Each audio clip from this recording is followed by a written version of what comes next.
grammaire, il faut qu'elle soit spick and span. Alors, à nouveau, là où vous pouvez gagner beaucoup de points, c'est le vocabulaire.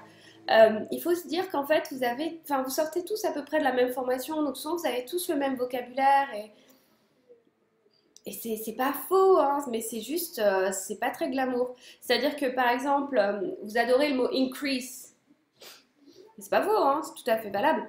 En revanche, c'est pas, voilà, au bout d'un moment, increase, bah, l'étudiant qui va utiliser has driven like prices up, not bad actually. Parce que tout ce qui est phrasal verb, par exemple, c'est beaucoup plus utilisé par les anglo-saxons que par les apprenants.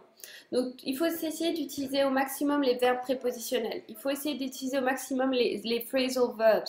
Tous les verbes d'origine latine, souvent, ils sont trop proches du français. Et nous, on va toujours se dire, c'est facile, il y a le français derrière. Donc, en revanche, si vous avez des termes vraiment bien anglo-saxons, c'est top, d'accord? Donc, essayez à nouveau de faire une petite liste de verbes. Ces verbes comme ça, on peut les utiliser avec n'importe quel sujet. Take something into account, okay, fine. To factor something in, it's actually a bit more glamorous. Même exemple, to make something difficult, okay, fine. Hampered, hinder, ça c'est des termes un petit peu plus précis et problématisés.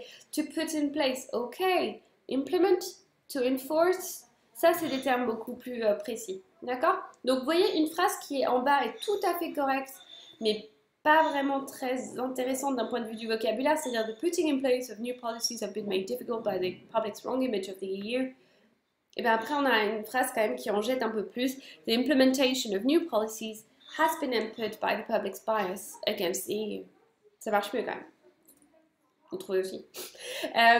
Je prends un exemple, là justement il y a quelques semaines je faisais passer des oraux à un étudiant qui donc, postulait pour HEC et honnêtement bon il avait un accent qui était pas incroyable et il avait une attitude qui était un peu bizarre et c'est vrai qu'au début j'allais pas vraiment le prendre au sérieux cet étudiant là et en fait au bout d'un moment j'ai commencé à vraiment écouter et l'anglais qui à premier lieu semblait standard, il avait un vocabulaire de fou. C'est-à-dire qu'il avait vraiment des expressions idiomatiques dans toutes ses phrases et c'était super naturel, il les utilisait correctement. Et je peux vous dire que là, il est rentré chez HEC. Donc là, c'est que ça montre que vraiment, ça, c'est quelque chose qui est valorisé. Et justement, si vous avez des petites faiblesses du côté de la prononciation, si vous avez des petites faiblesses du côté de la grammaire, un bon lexique, ça peut vous faire gagner des points. Donc ça, il ne faut vraiment pas négliger cet aspect-là. Donc, vous vous faites une liste de tous les verbes, expressions idiomatiques que vous pouvez utiliser avec n'importe quel sujet. Et surtout, vous vous entraînez à les utiliser. Parce que je suis sûre que ces termes-là, vous les connaissez. Hein. Vous les connaissez. Mais c'est juste que spontanément, ce n'est pas les termes que vous allez mobiliser. Donc, il faut s'entraîner à les utiliser.